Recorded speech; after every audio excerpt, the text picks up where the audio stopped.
పాడి కౌశిక్ అంశంలో మిత్రుడు చాలా తొందరపడుతున్న మాట వాస్తవం అనేది అందరూ చూస్తున్నారు. కానీ సొంత పార్టీ వాళ్లే ఈరోజు ఇబ్బంది పడే పరిస్థితులు వచ్చినాయి.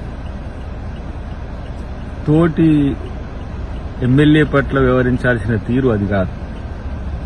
మీకు తన అభ్యర్థిత్వం పట్ల సమస్య ఉంటే కోర్టులు ఉన్నాయి, చట్టాలు ఉన్నాయి, శాసనసభ ఉంది. కానీ ఎక్కడైతే చర్చ జరుగుతుందో అక్కడ ప్రత్యక్ష దాడికి దిగడం అనేది అది ప్రజాప్రతినిధి చేసే పని కాదు, అది రౌడీలు చేసే పని అనే విషయం గుర్తుపెట్టుకుంటే మంచిదనేది ఒకటి.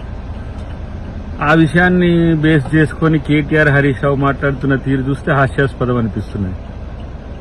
ఒకవైపు దాడులు చేస్తూ ఇంకొక వైపు అరెస్టులు వద్దంటున్నారు. మీదేం రాజనీతితో నాకైతే అర్థం కావట్లేదు.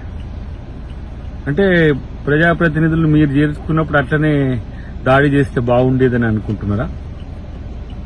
ఇదేం సంస్కృతి తెలంగాణలో? మీ వల్ల ఇలా తెలంగాణ రాజకీయాలనే ఒక రకంగా భయంకరంగా చూసే పరిస్థితి వచ్చింది. ఈ దాడుల సంస్కృతి కాంగ్రెస్ చేసిందా గతంలో? ఇట్లా మళ్ళీ చట్టం మీద న్యాయం మీద మా నమ్మకం ఉందంటాం. చట్టం మీద న్యాయం మీద నమ్మకం ఉంటే చట్టం పని తను చేసుకుపోతుంది, దానికి అడ్డుపడకండి.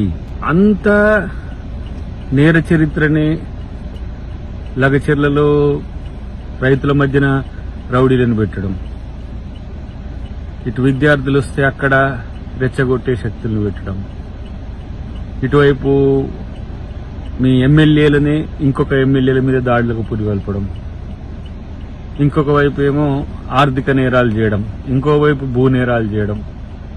కానీ ప్రభుత్వం ఎట్లుంది, ప్రజాస్వామ్యం ఎట్లుందని చెప్పి వాళ్ళు పరేషాన్ అవుతున్న పరిస్థితి ఉన్నది. ఈరోజు ప్రభుత్వం మేముగా ఉండి మాకు అనుకూలంగా ఉన్న వ్యక్తుల మీద దాడులు చేస్తామంటే ఊరుకుంటారా? అంటే ఎందుకు ఇంత అహం పొగరు అనేది ఆత్మపరిశీలన చేసుకోవాలి. ఈరోజు కొంత ఏమో వెసులుబాటు ఉండడం వల్ల అరెస్టులు మిగతాయి తప్పిపోయినాయి.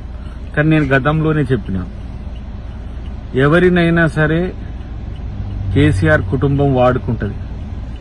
ఇలా కౌశిక్ రెడ్డికి కూడా అది తెలిసి చేస్తున్నాడు. ఎందుకంటే సెన్సేషన్ కొరకు ఇంకేదో చేయడం కొరకు అయి ఉంటది. కానీ మీరు ఏ విధంగా గెలిచినారో మీకు తెలుసు.